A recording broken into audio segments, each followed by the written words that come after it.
Good evening, everyone. Welcome and thanks for joining the Whatcom Peace Justice Center for the 18th Annual International Day of Peace virtual keynote. For almost 20 years now, this has been the main yearly educational and fundraising event for the center, which works as both a community hub and a peace library, as you can see around me, and also as a resource center for activists of all ages in Whatcom County. So today, whether you're joining for the first time, just plugging into this event, or if you had a blast last Sunday at Maritime Heritage during our award ceremony, please make your contributions through our website at whatcompjc.org/IDP 2021 for more events like this. My name is Aline Prata, and I have the honor to be here joined virtually by our amazing keynote speaker for this year's event, which is Shelly Vendiola, which will close what has already been a 5-day-long commemoration of International Day of Peace. Michelle Vendiola, who is known by her nickname Shelly, is Swinomish and Visayan.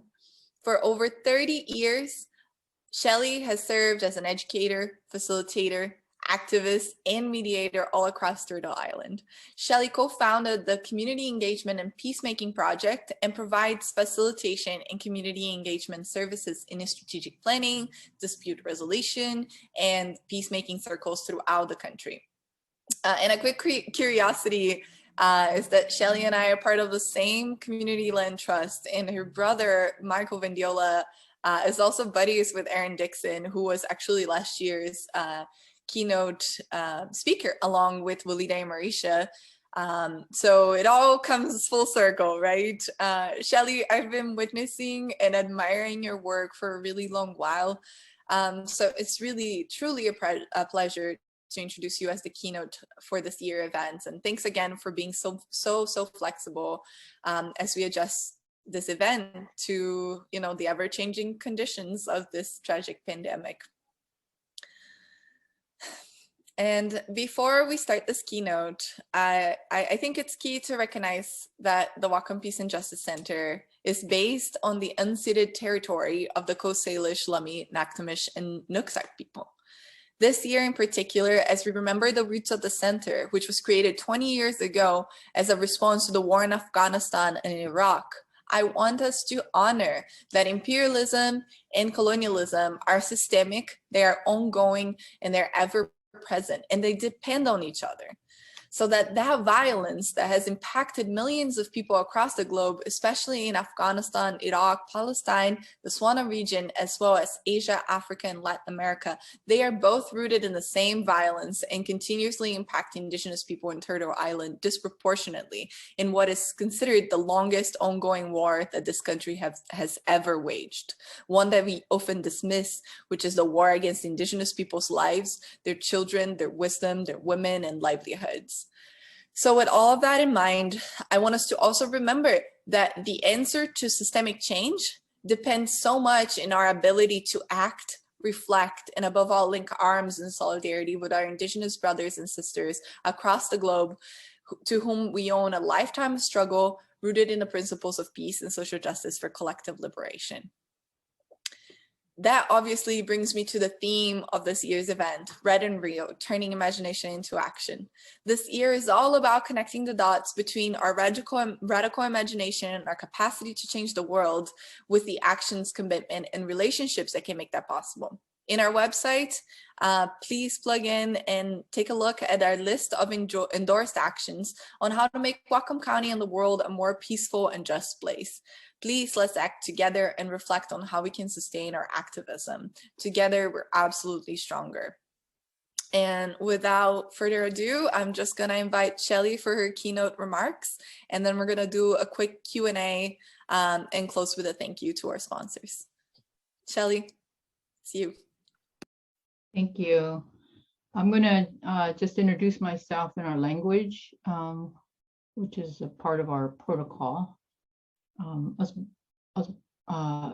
Altik Wilahu, Hak di Siaya, Hak di Ishid, Hak Lahel, Hagalitza Sistad, Swadaps Chud, Bisayan Chud,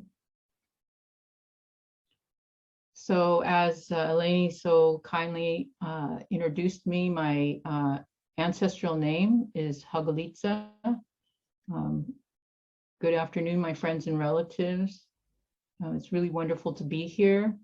I am Swinomish, Swidops. I am Visayan, which is in the central part of the Philippine Islands. My father is first generation Hawaiian Filipino. He was born in Waipahu, Hawaii.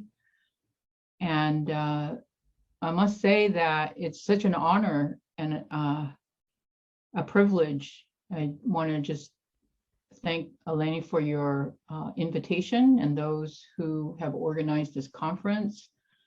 It's a wonderful thing that you do every year to recognize peacemakers and lift up that value of how we can be a little less violent.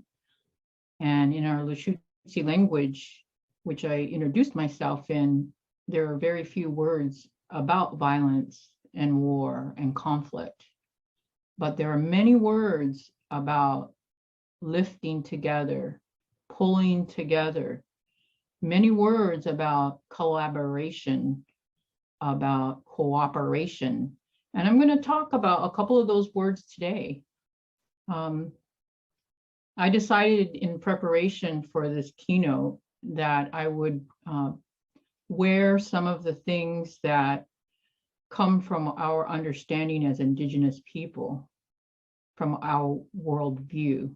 Our sacred relationality is what I'm talking about. The connection to the place where we live, work, pray, and play. And I'm wearing the cedar hat that was made by my Auntie Ethel Warbus, Ethel Hilaire Warbus. And it's made of cedar and it's got wool. Nowadays they use sheep wool. Before colonization, they were using wool from woolly dogs that were found in the islands here. And they're no more. They went extinct, the woolly dogs. And this is a practice, weaving. Many things in our culture are made from cedar, including those canoes we now see on the water in the annual canoe journey that brings our families together, that brings our communities together, where we have potlatch and we share our wealth that comes from the sea, the salmon and the seafoods. And we share our song and dance that make our culture the rich culture that it is. In this day, I know about prophecies that tell us that this time would come, this time where the earth is cleansing, this time where the earth is out of balance. And what concerns me is that Mother Earth will take care of herself. It's not like this hasn't happened before. It's natural, this cleansing. What concerns me is the human race, the human species that is at risk. And my question is, how fast and how hard of an impact do we want that to be while the earth is cleansing? So I mentioned the woolly dogs. There are many species that have gone extinct in the short 150 or so years. So that's the indicator that life is out of balance. Those knowledge keepers and their spiritual folks that can see, they were talking about this being out of balance in the 80s, in the 90s. So what I wanted to bring out in this keynote is this idea of giving nature rights, the rights of nature. And there's a book that's published, you can Google it. It's called Earth's Jurisprudence, that talks about a way that we can transform the very patriarchal legal system that exists in this country to allow for nature to have rights. And so I'll talk a little bit more about that in just a little bit, but I wanted to go a little bit deeper with this Indigenous worldview that tells us that we come from the water and that the trees are our first teachers. And as place-based people, we ask the trees for help and we ask the water for help. Water is life. We've heard that mantra of late by those warriors who are on the front lines trying to protect what is sacred and what is life, the water. And the salmon, we ask the salmon to help us. So as human beings, we have a role on this place we call Mother Earth. Our role is to take care of that place so that the next generations can survive and thrive. That is what I was taught. That is what has been shared with me over the years and why I do what I do today, which is educate about the impact that industry has on the earth that give us our sustenance, that we are relied upon. We are now in that time where we know that we are borrowing this land and we are borrowing this water from our future generations, and we're seeing a lot of changes that are happening faster and harder. We as people, as a human species, are connected by water. We are connected by these mountains. The water flows into the Skagit, which is our river, from Kolmokolshin, which is our mountain.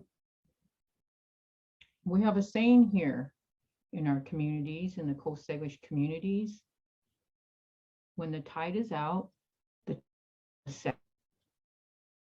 So we come from a people that harvest and farm the sea. Recently, we lost a great warrior woman. Our elder, our endeared Lorraine Loomis, who fought the long, hard battle for the salmon right next to Billy Frank Jr. for decades. And since the fish wars of the 60s, they worked together to try and protect the salmon. But here we are, losing our salmon. They're not going up the river. There's so many dams. There's 3 dams on the Skagit. The temperature is warming and our salmon is at risk. Her legacy that she leaves, that our village continues to collectively honor the water and the salmon. Collectively, we come together to pray.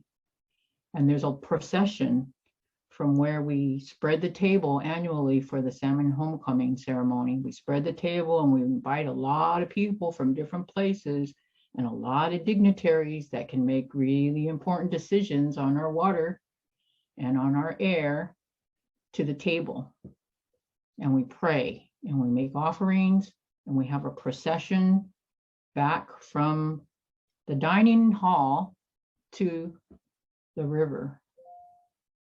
And we offer the bones back to the water and we pray for the safety of our fisher folk, and most importantly, for the return of the salmon people to their birthing places, and for the continued sustenance that they provide for our peoples in the Salish Sea.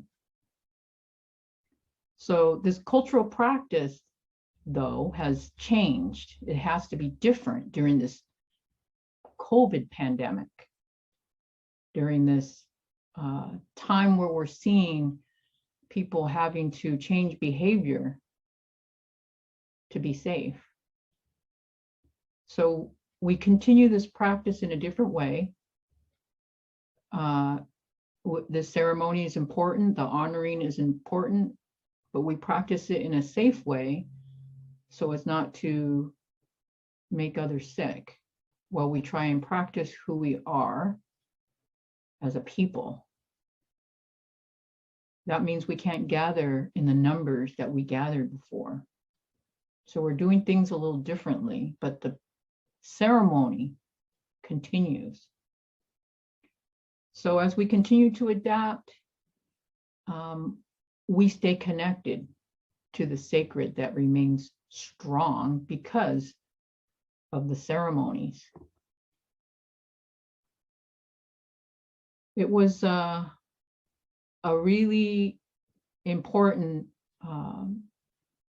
action that our ancestors took when they signed the Treaty of Point Elliott, the 1855 Treaty of Point Elliott, treaty meaning an agreement, a contract, a promise by the federal government that made that treaty supreme law of the land. It says that in the US Constitution, that the treaties are supreme law of the land that are made with native tribes. In Article 5 of our Point Elliott Treaty, it says that we will have the right to hunt, fish, and gather in our usual and accustomed places forever. So in this moment of this cleansing, in this moment of this twin pandemic, really, this twin crises, the climate crises and the COVID crises, I'm wondering, is that possible? Unless we can adapt. And so I think some of that knowledge that our ancestors carried and that we pick up today and that we are responsible then for passing on to the next generations are markers like this COVID virus. It's a messenger. In the center of our village, we have a pole. It's a cultural marker. It's a historical marker. Why? Because there's many icons on that pole. You come to our village, in the center of our village, you will see this pole. And there's two sides to the pole. There's the south side, which represents the Aboriginal Swinomish, and there's the north side of the pole that represents the Samish. Our village, at the time of the signing of the treaty and at the time of the forced relocation, are made up of 4 different groups of tribes, and that would be Aboriginal Swinomish, Samish, Kikialis, and Skagits that once occupied the northern part of Whidbey Island. On that pole, it tells many stories. It provides an idea about what is our medicine, and it also talks about a time of change, of great change, because you'll see President Roosevelt on there, who gave our tribe money to build a demonstration village with running water and electricity back in the 30s. So this pole is representative of who we are as a people, just like the cedar and the salmon that sustain us, that is our sustenance, that feed our spirit. That's what we believe. So those icons and images contain our story and our worldview and our beliefs, and most importantly, our traditional values. And so when we think about giving nature rights, I am mindful of those stories and these traditional values, and I want to try and explain how those traditional values are seen today. So one is that we do have a salmon homecoming ceremony with a procession, prayers, and offerings, because we say we value our salmon, that is our sustenance. On the north side of that pole, the first icon is the Maiden. Wakwala is what they call her in Samish. It shows of a woman who gave great sacrifice so that the people will always have salmon. So it's a signature story. It's a story about survival, really, and sacrifice. Markers. Well, I also think about this, what we're lifting up in our climate change and climate change resiliency project work at Swinomish. I sit on this committee. It's called the Protect Mother Earth Subcommittee. And we're really working hard to bring back the language and embed it in all of the curriculum that will help us to educate our community about our place, about the impact that the climate change is having, and then what steps forward are we going to take.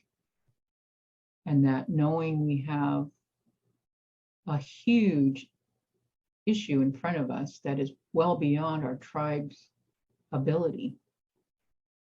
And so therefore we must figure out ways to partner, to build relationships, because we know that the town of LaConner, the county of Skagit, one of the low-lying areas in the state, is going to be really impacted. So the story it's the pushing up the sky story. And I first heard it from Grandma Vi Hilbert from Upper Skagit. And the story about pushing up the sky has to do with how the Creator had made everything and started in the east and came all the way to the west. And by the time he got to the west, there were many languages that he was spreading across the country, and he had so many left that he just spread them around the Salish Sea. And so that's why we speak many different dialects and many different languages just in this one area. And the Creator had made the sky a bit too low, and people were bumping their heads against the sky, and it became problematic. And so the elders got together and in council, and they were talking about, what are we going to do? The sky is too low. And so they had the discussion, went back and forth, and it was decided that people would go into the forest. And back then, the trees were a lot taller than they are now. And they would gather some trees, and then they would shave them and make large, long poles. And so at a certain time and on a certain day, they would come together. But nobody knew how to speak with one another. They spoke different languages. And so they created a code word. And that was Yahau. And everybody understood what Yahau meant, because it meant to proceed forward, or in the case of this story, to lift together. And so at a certain time on a certain day, the people got their poles and they pushed the sky up. And they kept having to do that because the sky wasn't going up very easily. So Yahau, and they kept pushing it up to where it is today. And that story that's a story that we want to share, that provides the thinking about how we cooperate and how we work together and how we eventually come to a solution. And another phrase or another word that we are bringing out in our work, and we would like to embed in as a foundation for a lot of the tools that we're creating when being a way forward toolkit, and that's the word Lushootseed. And again, what I learned from Grandma Vi Hilbert is that Lushootseed, the meaning is connected to the knowledge of place and of ourselves in relation to that place. The knowledge of place and ourselves and in relation to each other. And so she said that Lushootseed is traditions of the heart, compassion for one another, compassion for Mother Earth. In our village today, my late uncle Chet Caillou, he wanted us to always remember who we are. And he left us with what we share at every one of our community gatherings when we were able to gather before the pandemic, the words loving, caring, and sharing. That denotes respect and compassion and hospitality. We are hospitable people. That is who we are. This worldview is connected to place. It's our connection as Indigenous people to place, listening to understand the earth, the nature around us. What is our relationship to it? And then how do we continue? And I gave the example of how we had to modify that salmon homecoming ceremony to make it safe. That continuous action and the hard work and the planning and the thinking and the determination and the integrity around how we practice who we are, that's really important. And then the community as a whole, that's holistic thinking.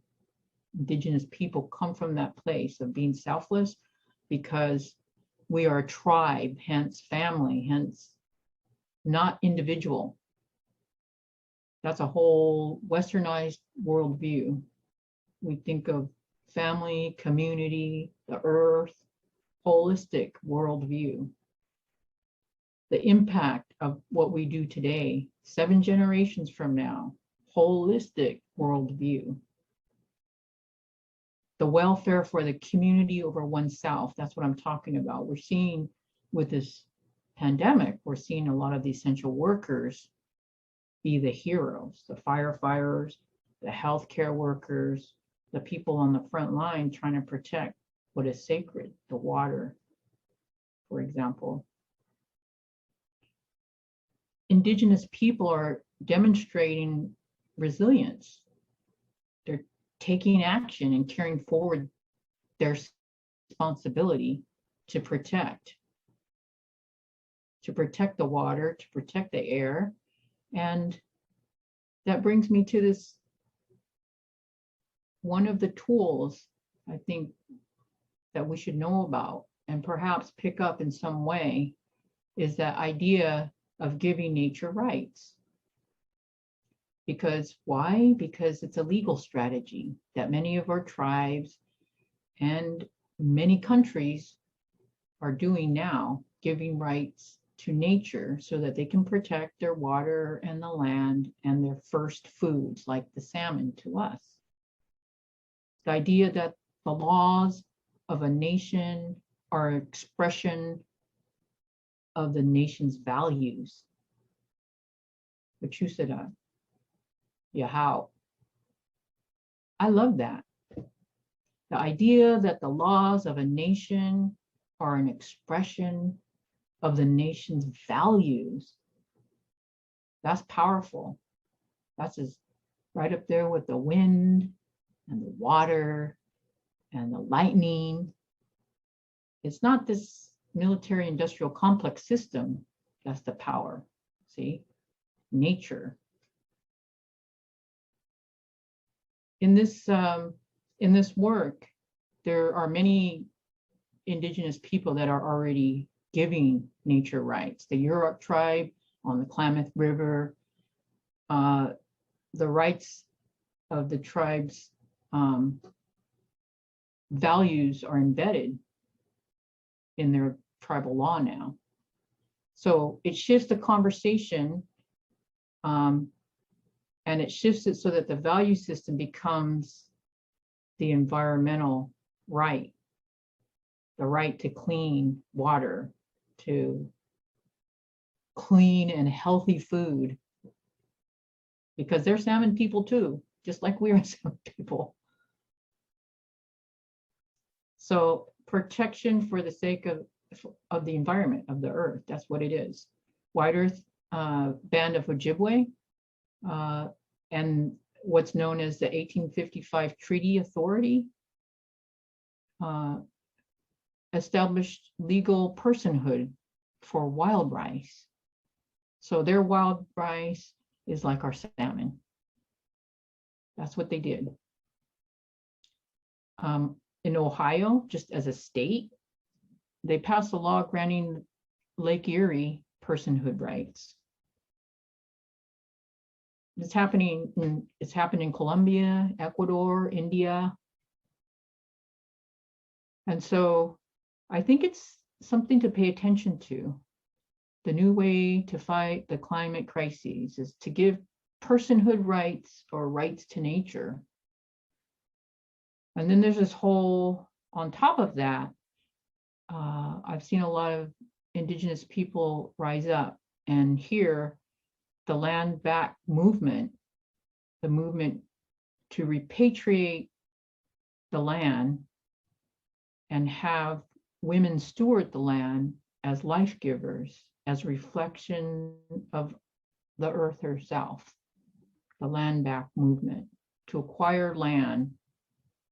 I sit on as Aline had mentioned earlier, on a board of trustees for a land trust, and the idea is to preserve it and to utilize it in a way that heals, and to utilize it and give access to the indigenous people from that, whose homeland that is, really.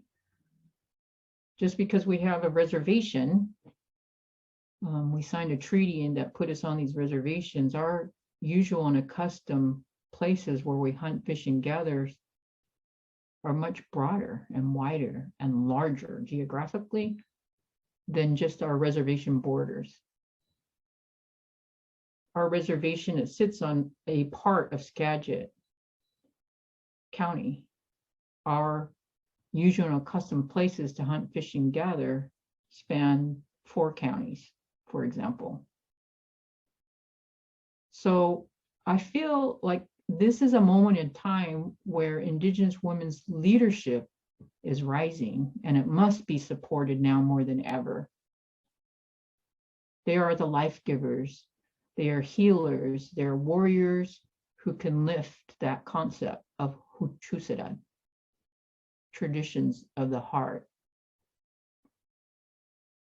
the interdependency of collaboration and reciprocity, as in the Salmon homecoming ceremonies, reciprocity,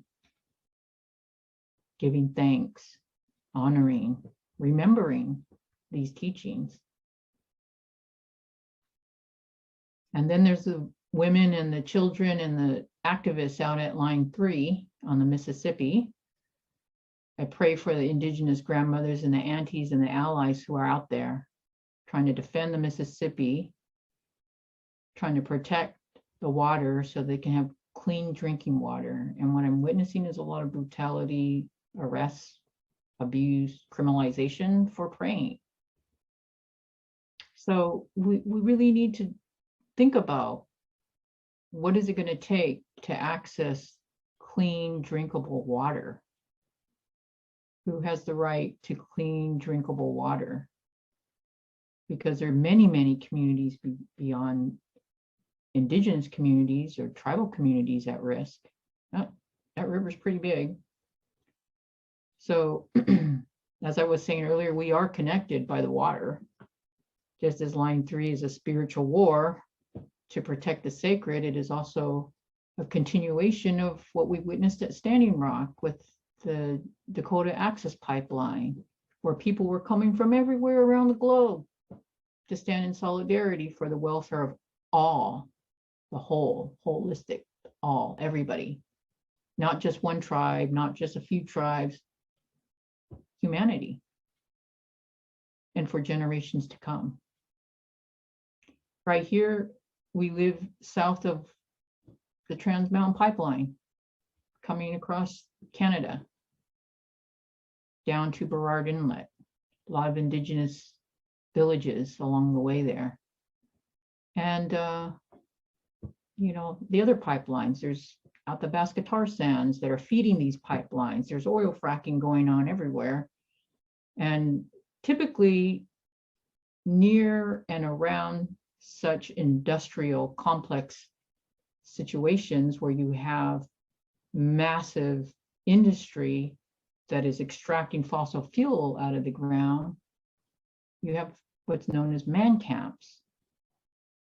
And studies reveal that there's a connection to the epidemic of over 2,000, 3,000 including Canada, missing and murdered Indigenous women and girls, children, due to this colonial construct that serves to continue colonialism, racism, sexism, you name it, that fuel the high rates of violence in our community. And that includes the contamination of our water. We have witnessed in this short 100 years the massive die-off of biodiversity. It's on a massive scale. Nature Conservancy recently produced, actually, you can Google that, a biodiversity action guide, and it says it right there. As John Trudell always said, we as a human species are made of the same DNA as Mother Earth. We have the same fluids, the same liquids, same minerals. Cancer is a reflection of the health of nature. So I have this puppy. His name is Bosco. He's 6 months. He's German and Dutch Shepherd mix. And I've been doing a lot of research about how do I be a good mama to my Bosco? How do I do that? He's developing and growing. And so I read this book by Dr. Martin Goldstein. He's the founding father in integrative veterinarian medicine. And he says that our pets, just like us, we should be feeding them local organic foods, preferably grown by ourselves or somebody that we know. So it just makes sense, right? We as people feed off the earth just like Bosco. And that kind of knowledge that connects us to what in the modern world we know as traditional ecological knowledge, that says that we have a responsibility to protect our first foods in order for the future to be resilient, in order for us to continue to be stronger.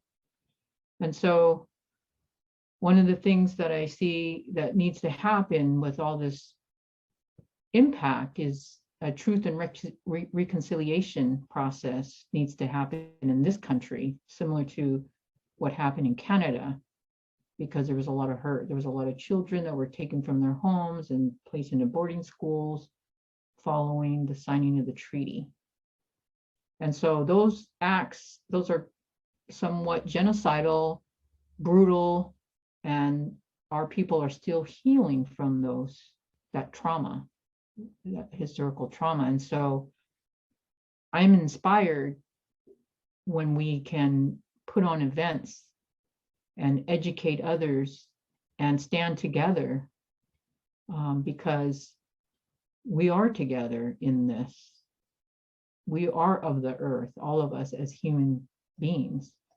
And in our worldview, tribe means family, means community, means togetherness, which means that we understand how to collaborate and cooperate with one another, which most of those words in Lushootseed support. Very few words, again, about violence and war. And so here at Swinomish, with the Protect Mother Earth working groups, we know that mitigation and adapt strategies are beyond our tribe's capacity. So we need each other. We need to lift each other together. We need our neighbors to be with us, and the people that have homes on our reservations. We all need to come together and figure it out. How are we going to proceed forward? Well, some of the things that just off the top of your head, and you can think about this pretty easy, limit your travel, keep people safe from COVID who live in Mexico or live in Hawaii or other places that people like to travel to for vacation, because that's a landlocked community. They're on a small island. You can actually literally, if you could drive all around it, you can't because there's cliffy areas and things, but on Oahu, you could drive around that island in an hour if the road would allow you. So it's not very big. You can ask the governor, Jay Inslee, to support a just transition and discourage these cap and trade ideas that keep fossil fuel extraction happening. We want to keep the fossil fuel on the ground now because why? Because the earth is going to continue to warm anyway. So the question is how rapidly and how much of an impact do we want? And we can also encourage our state and counties to do the same, moving away from minimal wage to livable wage, just transition in a clean, renewable industry or business ventures, and stop diverting the water, stop fracking, stop building these dams, stop running the dams. As a matter of fact, take the dams down. As I mentioned, we have 3 dams on our Skagit River, and there's work being done on that, about that, because of the dismal state of the salmon that feed the people and allow us to practice who we are as people of the salmon and people by the water. And another suggestion for those who are students in college, you might want to think about perhaps getting a degree or a minor in planning, urban planning, environmental science. That would be helpful.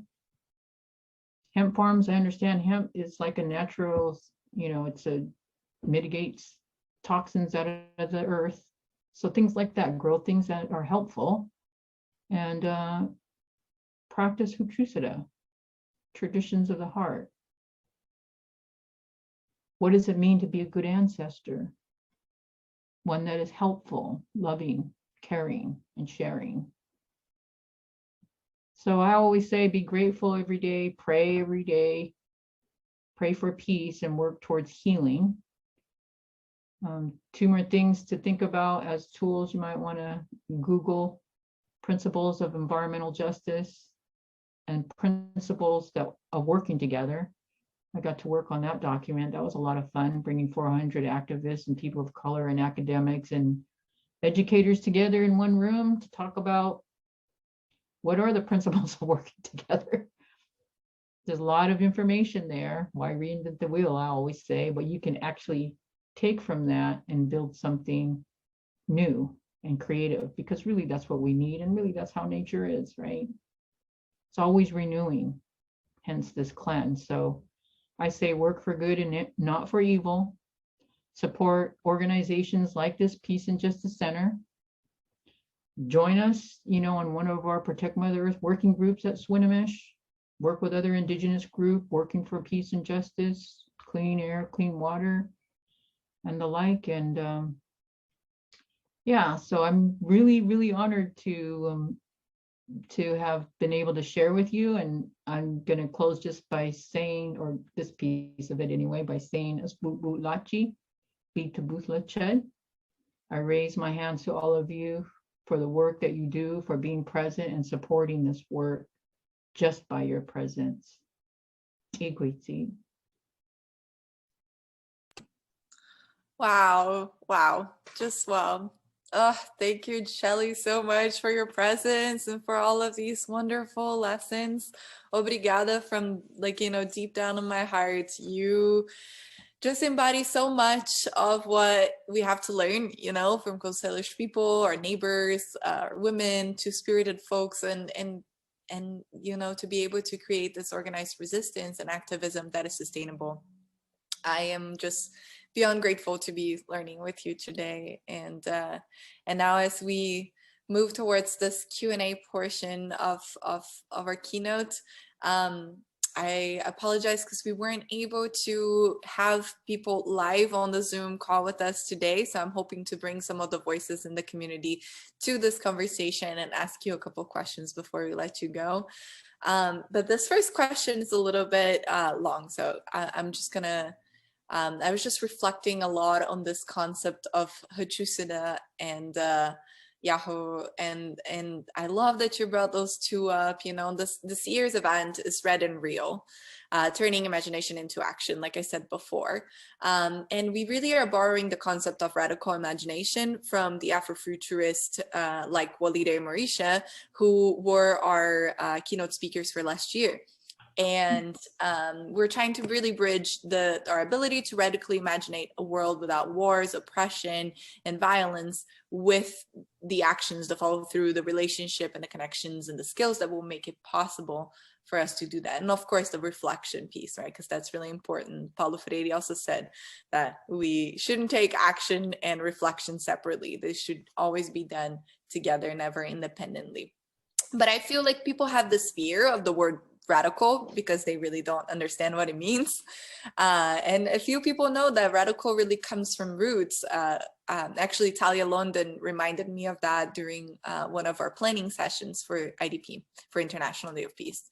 And this concept of radical being tied to roots, right? To our connection to place materially and to each other and to our ancestors. And I think one of the biggest missions that the center has is to connect the hyper-local in our communities to the transnational in our communities. And you embody that in your ancestry, right? So I'm wondering if you could talk a little bit about that, about how your background has informed your activism over time, in particular your Visayan and Swinomish ancestry. You talked a little bit about that through the worldviews and cosmologies of the word Lushootseed and other concepts, but can you branch a little bit into like, what does that mean for your Visayan ancestry as well, and how do you keep both connected, and how does that impact your activism? So I have the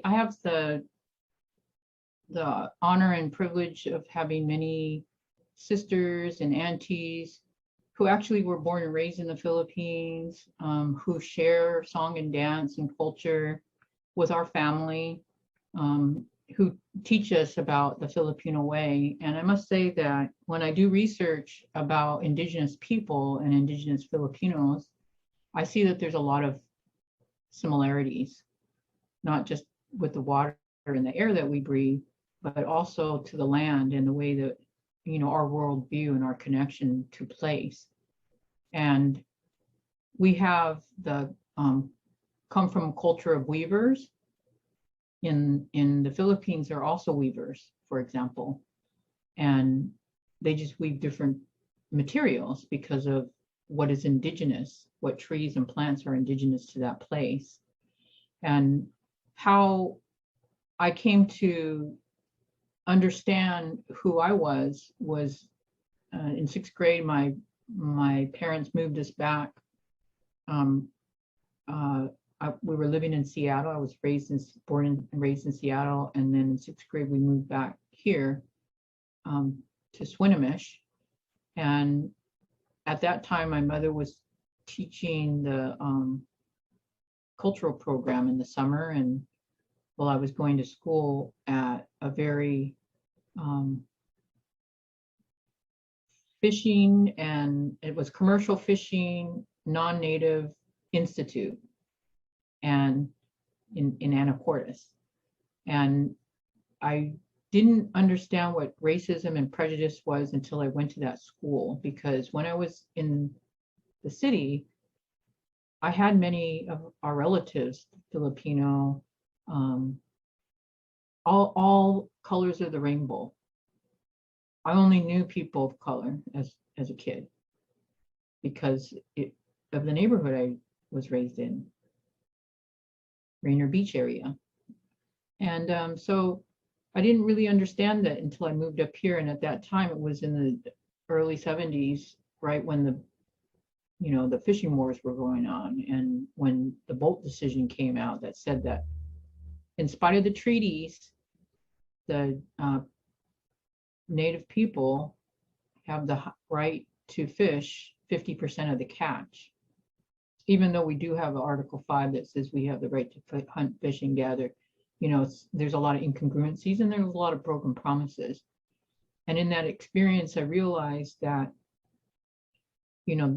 we're the same.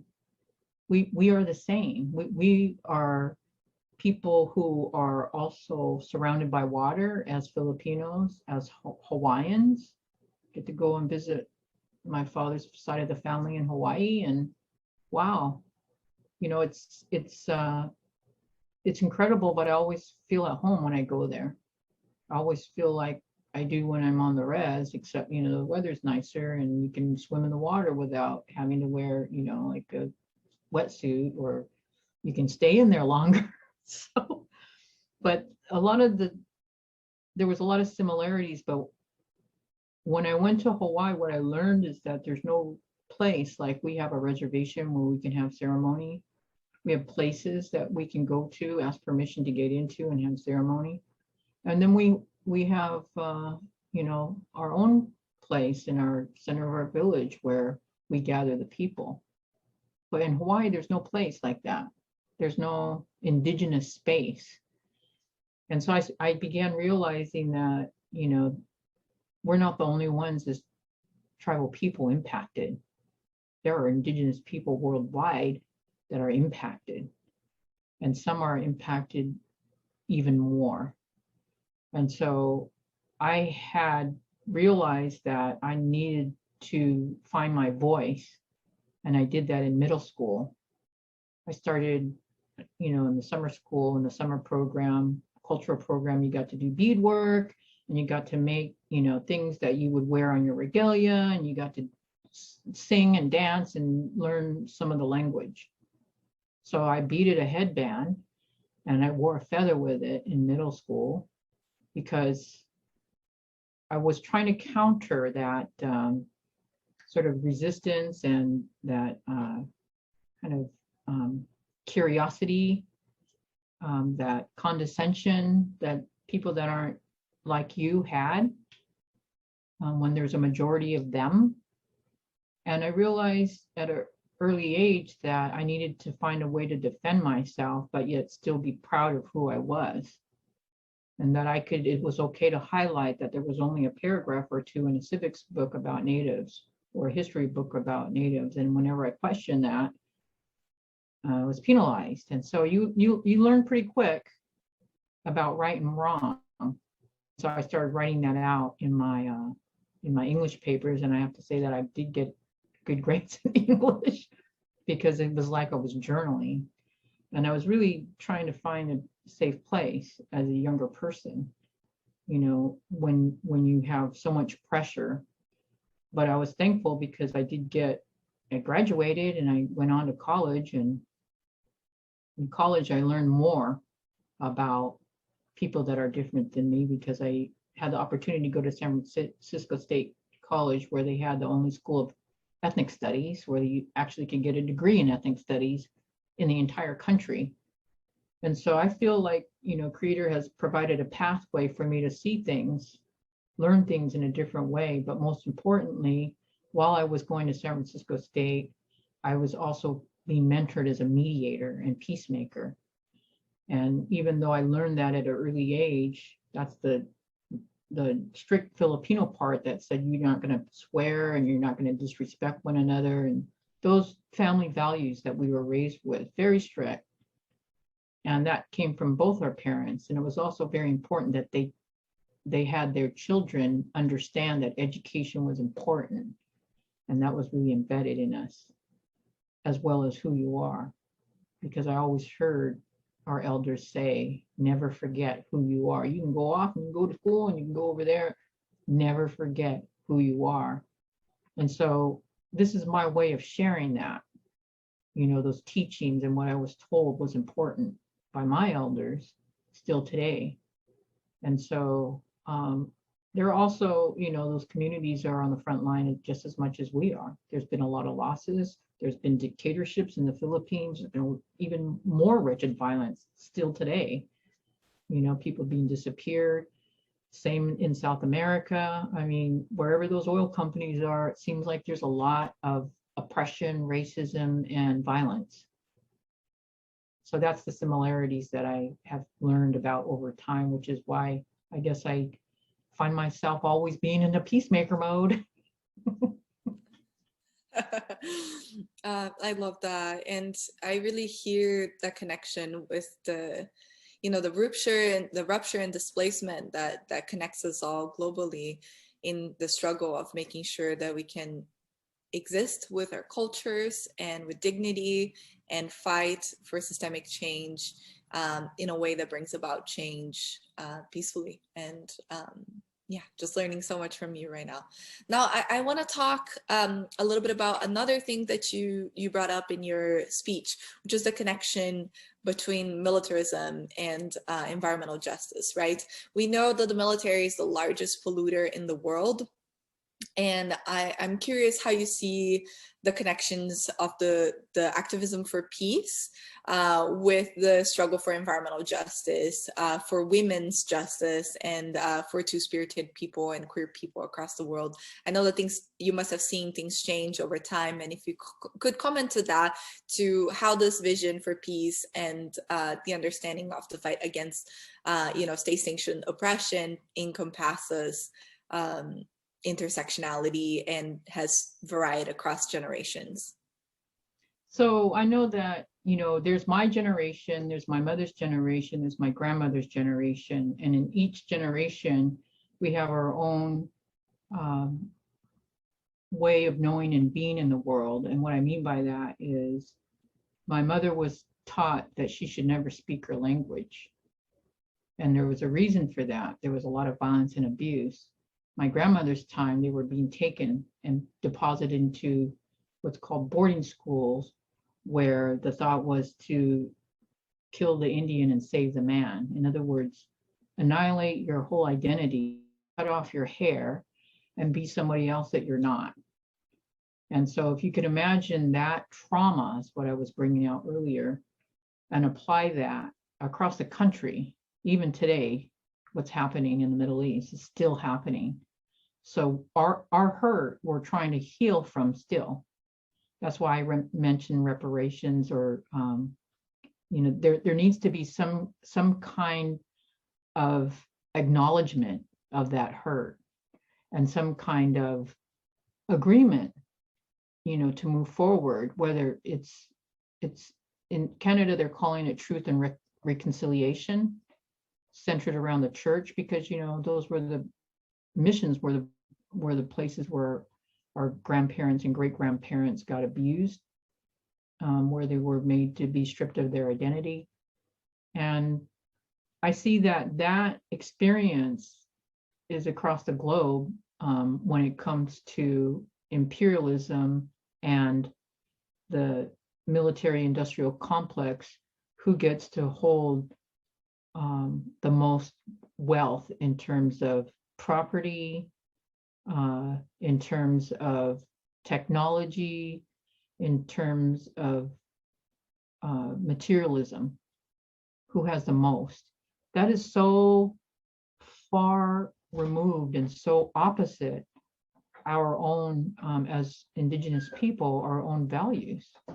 Our values are about loving, caring, and sharing. It's not about take, me, myself, and I. It's not about this is a piece of the American pie and we can grow it. It's about sharing with one another the wealth. That's the wealth. The reciprocity, that's the wealth.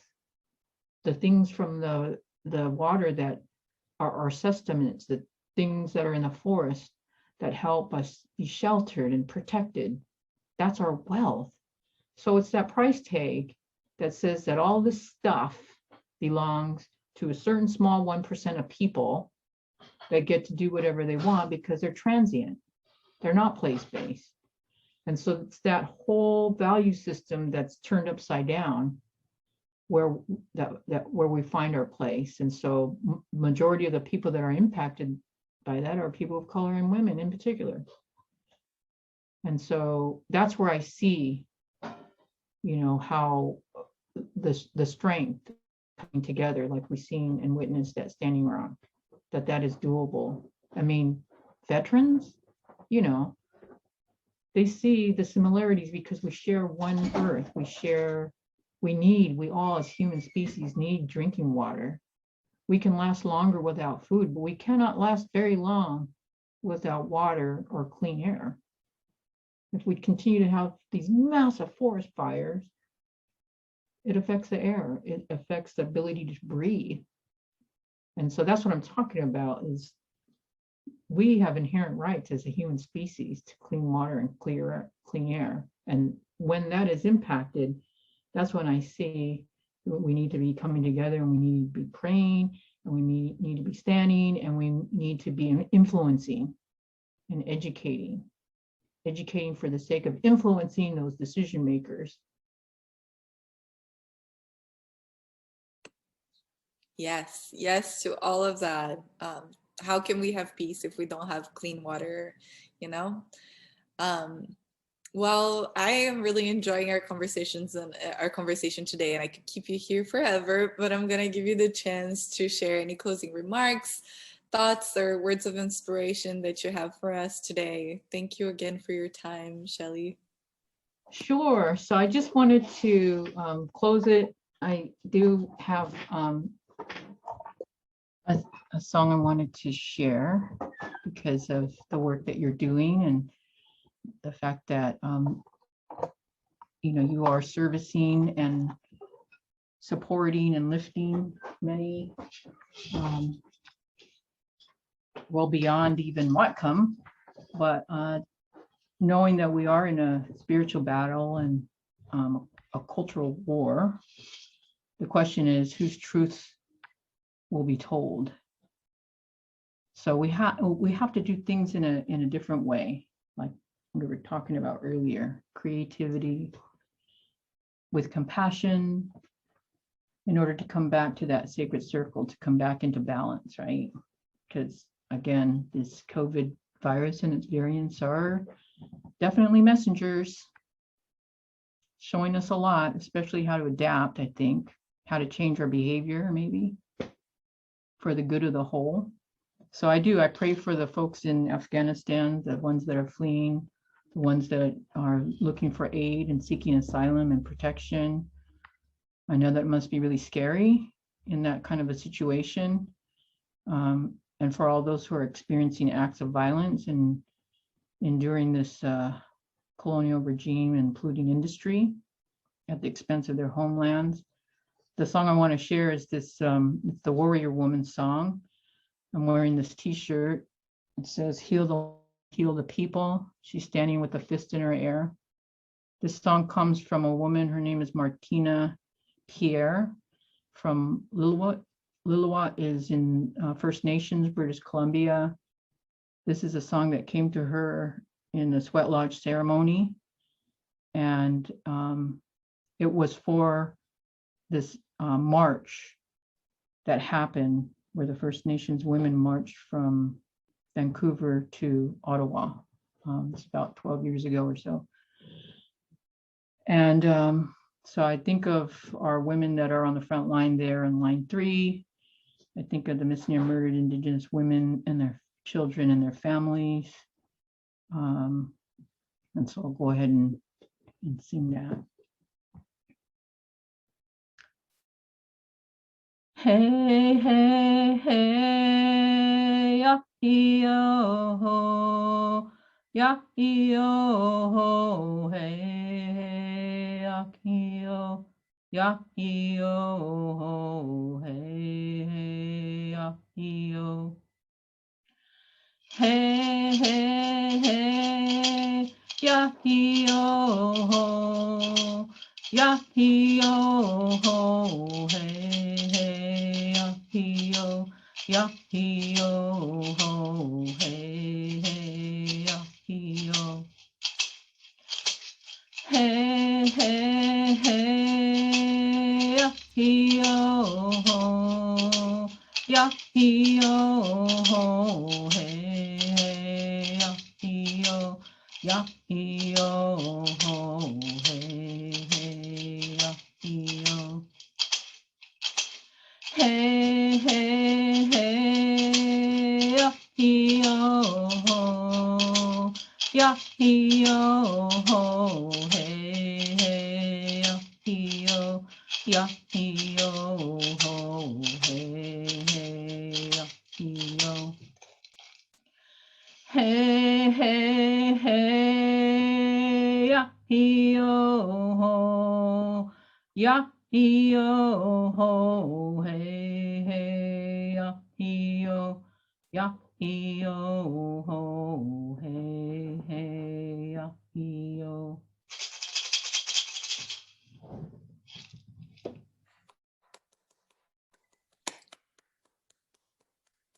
Thank you, Shelly. I really feel the prayer. Heal the earth, heal the people.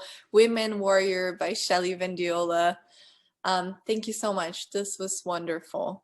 Well, I really hope everyone here has enjoyed this conversation just as much as I did. Like I said before, International Day of Peace is the Whatcom Peace and Justice Center's primary fundraiser of the year. The money that we raise throughout this weekend goes to keeping the center open and your beloved executive director fed throughout 2022. We couldn't do that without the power of our volunteers and individual donors, which correspond to over 50% of our donations, as well, of course, as our amazing sponsors.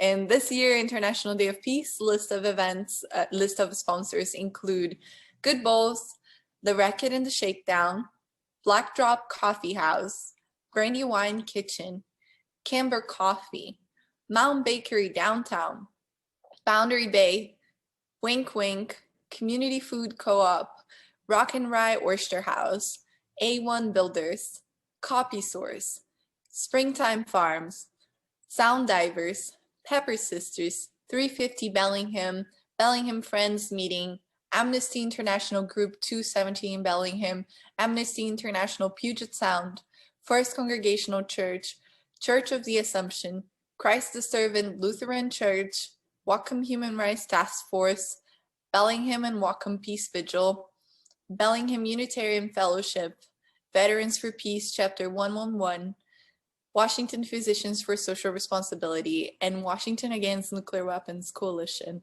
Thank you so much to all of our partners and sponsors for making this year's event possible. The Whatcom Peace and Justice Center truly appreciates your support on this International Day of Peace, and please remember to tend to your roots and continue to act for peace and social justice. Thank you.